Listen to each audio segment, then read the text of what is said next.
माडाचे उपेग. माड चड करून दर्यादेगेर, भाटांत आनी न्हंयचे देगेर आसता. माड 20 ते 30 फूट आसता. ताका लांब लांब पिड्याची चुडटां आनी पिड्याचे खाकेंत नाल्लाची पेंडी आसता. नाल्लाक भितर कातली आनी उदक आसता. नाल्ला बगर गोंयकारांक जेवण रुचना. कातली सुकोवन तेल काडटात. आडसराचें उदक सगळ्यांचेच रुचीचें.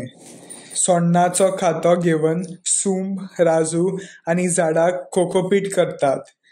कोट्टी तरेकवार खेळणीं, दवले आनी धुवपाक वापरतात. माडाचे वाशे तयार करता आनी चुडटांचे वीर काडून सान्नी चुडट्याच्या मलांनी जड बांदतात. आमी भुरगीं पिडे घेवन क्रिकेट खेळटात आनी बोंडे घेवन फुटबॉल. सोण्ण उज्याक लावंक उपकारतात. माडाचो खंयचोय भाग उपेग नासतना उरना. ताका लागून आमी माडाक महाउपयोगी म्हणटात.